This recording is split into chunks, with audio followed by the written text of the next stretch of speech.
Hello, and thank you very much for the opportunity to speak of something I feel real positive about. I have to tell you first, though, that I was so excited about this conference and the happening that I wrote it in my day timer, and I made my speech and my pictures, and I showed up at the hotel here on November 8th, and I'm going, seems kind of empty around here. Huh? Where's the conference? And the girl looks at me without laughing at me. Conference is a month from now. So I was really excited to come here. So I operate the Pine Bungalows in Jasper National Park. We have 72 individual cabins and a 25-room conference center. We're located on the Athabasca River, a Canadian Heritage River as well. Jasper National Park's a UNESCO World Heritage Site, 10,000 square kilometers, largest of the 4 mountain national parks. We have the largest ice field south of the 60th parallel, the Columbia ice fields, 240 square kilometers of snow and ice, 3 kilometers thick in some sections, a major source of fresh water in the continent of North America. We're a very diverse ecosystem, and we are intact. We have glaciers, we have mountains, lakes, swamps, even sand dunes. We have a very diverse wildlife population and predators and prey at all levels of the food chain.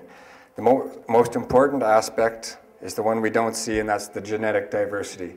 And if that gets interrupted, then I think we're going to be all in trouble. We are connected on our north boundary to the Wilmore Wilderness area, which gives these animals, such as caribou, mountain lions, cougars, wolverines, all of the wary species, lots of room to do the things they do best: eat, sleep, and procreate. We have about 2 million visitors a year in Jasper, so sometimes we are overrun, and you talk to some of the operators in Jasper, and that's still not enough people. So one of our things is we should all be practicing a sustainable tourism in our national parks. We are living blessed lives being able to live in a national park. We've been recognized by a few different awards. The Alto Award in 2009 was the one that felt the best. I broke down and cried on stage. I got a picture of me with Cindy Addy, the minister, and the young lady from the Francophone Association of Alberta, and I'm in tears. It was really an emotional moment for me. Personally, it gives me a great satisfaction and my sense of place. So some of these pictures you're going to see are my life and times at the Pine Bungalows. My father, the property was started in 1936 by Thomas Jeffrey Arvon Walkett, and in the spring of 1958, he sold it to Stevenson and Treadway. Well, Jean Stevenson, my aunt, or my dad's sister, got my parents to work for them. So in the spring of '59, our family went to work there. I was 6 months old, and I've been there ever since. I'm 52 years old now. I have had some troubled times with my father, and which of you out there never had a difference of opinion with your father, especially if you were in a family business?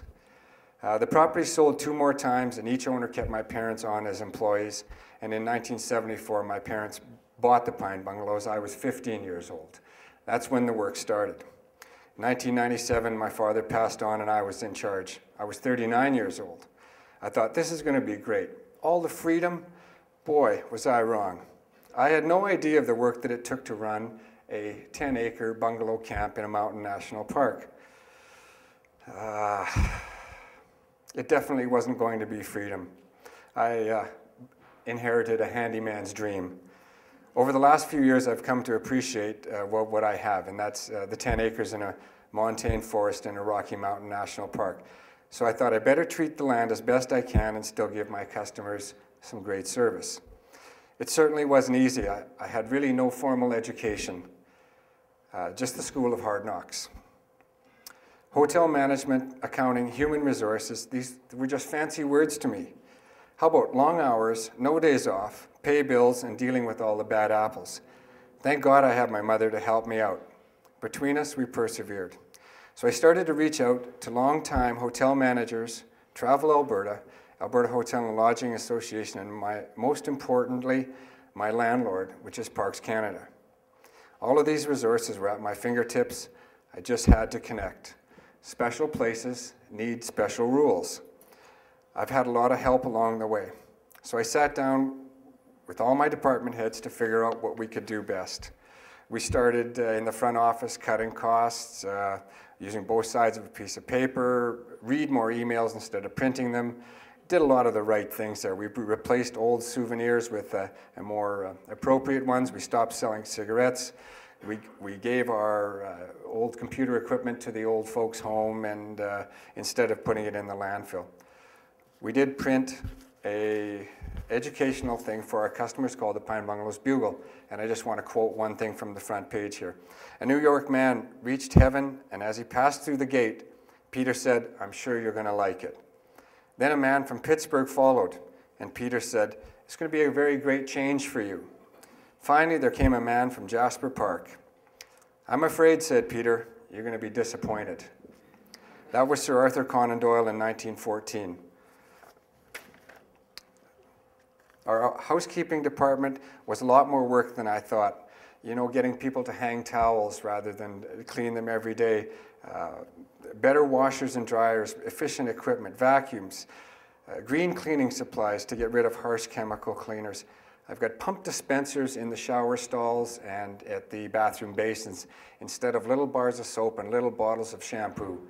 I'm sure that as you go through your garbage in Banff, you find a lot of that stuff in there too. Swifters. Everybody loves Swifters? Well, to me, they're a dirty word. I just can't use something that's disposable like that. So we use a lot of our cloth rags from old towels.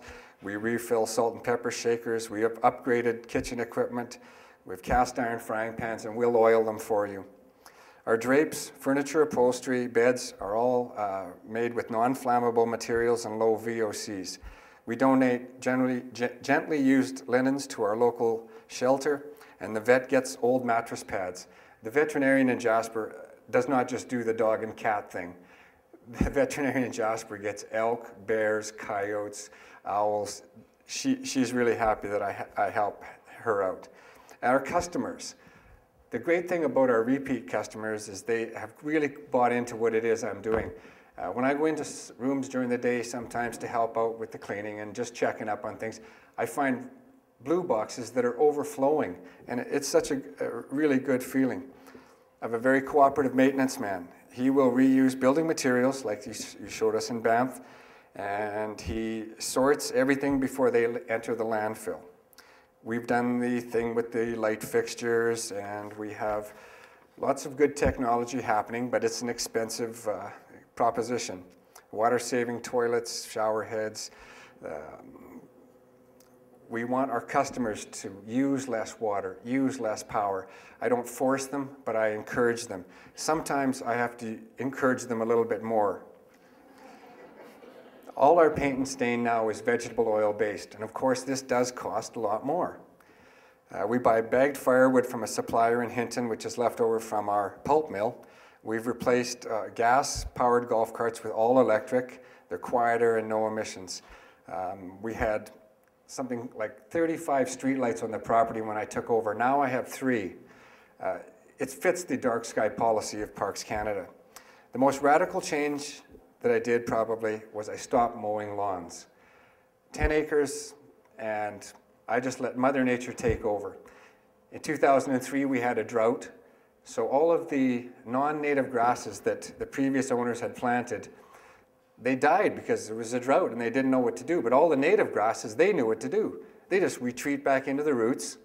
And then in 2004, they all came up. And then the non-native grass, it was gone. So it was good. So just to stop mowing lawns, I don't have any clippings, no noise. Spilt fuel, I don't have to sharpen blades, and the wages that I've saved, I'm sure has done good. So I don't have to water anything now. I'm practicing a xeric landscaping approach. I don't water anything. If the plant doesn't make it, it doesn't deserve to be there. I go get another one, and I transplant it into the same hole. It's really restored a look to our property that with some people, they think it looks scruffy and unkept. But my year-round visitors, the elk, the deer, all the birds, the bats, everything, they love it. So we do have plenty of birds, the bald eagles, ospreys, robins, juncos, ravens, crows, and a few years ago we were blessed to have great horned owls nesting on our property. A little while ago, last summer, there was a bear went into one of the local taverns. He went up to the counter and said to the bartender, "Give me a beer."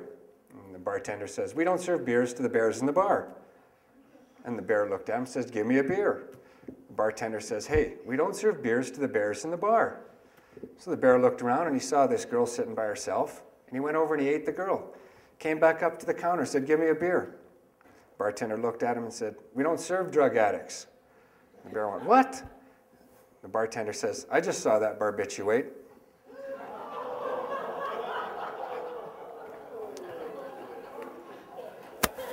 Something that's really important as well is that the animals that we have on the property will take advantage of coolers or bags of garbage outside.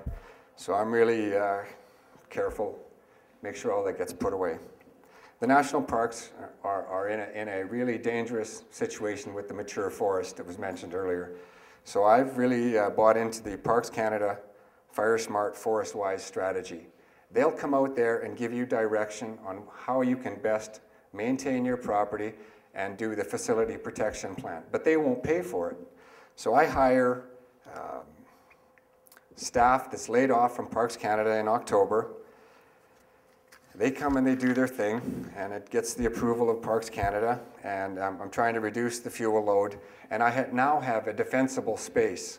I've got that sort of status now, whereas some of the other OCAs, campgrounds, and warden cabins aren't defensible spaces. If the wildfire comes through the valley, it's get out of the way, because we ain't going to try and protect you. But now I have a defensible space. And I'm sure that if the town burnt down, all the government employees would come and stay with me, because I'll still be standing. I also use a vegetable-based bar oil when we do use a chainsaw out there, and it doesn't contaminate the land. After we fall the trees, we get to burn, and that's always the fun part. We put up signs on the highway, water buckets at every fire, and at night the fires burn themselves out. We never burn in the same place twice. It helps with the regrowth.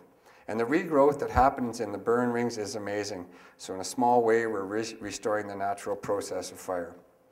We always look forward to the first snowfall as well, because that makes sure all the fires are out.